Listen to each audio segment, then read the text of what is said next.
i vetmi pushtet që kisha unë ishte pushteti i zërit tim.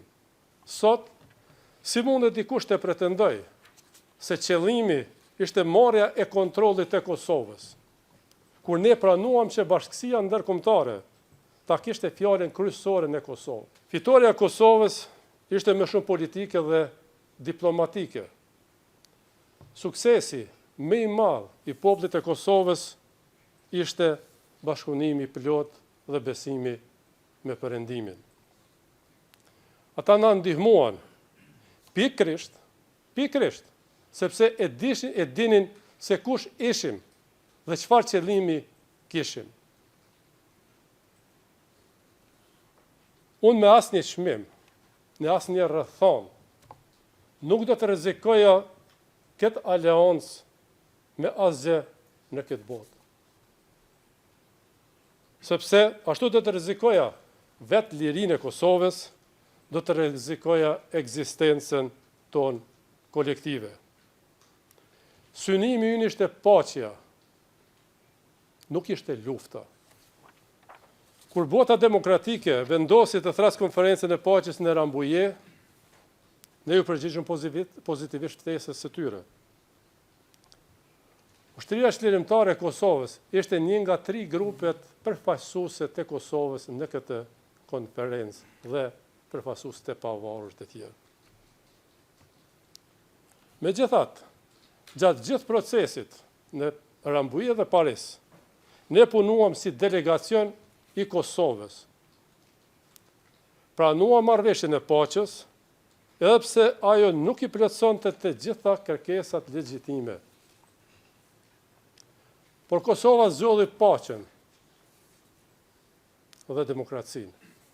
Serbia zgjodhi luftën dhe gjenocidin. Për të ndihmuar bashkësinë ndërkombëtare ashtu siç na ishte kërkuar nga perëndimorët, të 3 grupet, Lidhja Demokratike e Kosovës, UÇK-ja dhe LBD-ja, u pajtuan për formimin e qeverie të përbashkët, që do të funksiononte deri në zgjedhjet e para të lira demokratike në Kosovë. Ishte marrëveshje për të bashkuar forcat dhe energjitë për një qëllim të përbashkët, lirinë e Kosovës.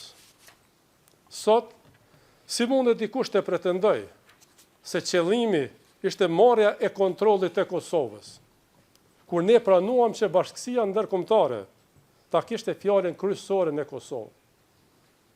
Pastaj, që UÇK-ja t'ia dorëzonte armet NATO-s, siç ndodhi më vonë në qershorin 1999 shtator 99. Pas kapitullimit të Miloševićit, Kosova fut në administrimin e Organizatës së Kombeve të Bashkuara. Fakti i njohur botërisht.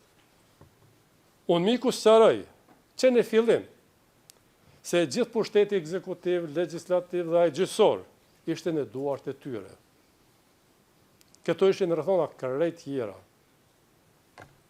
Më pas, unë punova me unë mikun dhe me partitë e tjera politike, për të ndihmuar në zbatimin e mandatit në të mirë të popullit të Kosovës. Punova me strukturat e përbashkëta të UNMIK-ut. Të nderuar gjyqtar, gjatë tërë kësaj kohe, i vetmi pushtet që kisha unë ishte pushteti i zërit tim. Dhe të nderuar gjyqtar, siç e keni parë gjatë procesit gjyqësor, unë e përdora zërin tim për të promovuar një shoqëri shumë etnike, tolerante në vendin tim në Kosovë.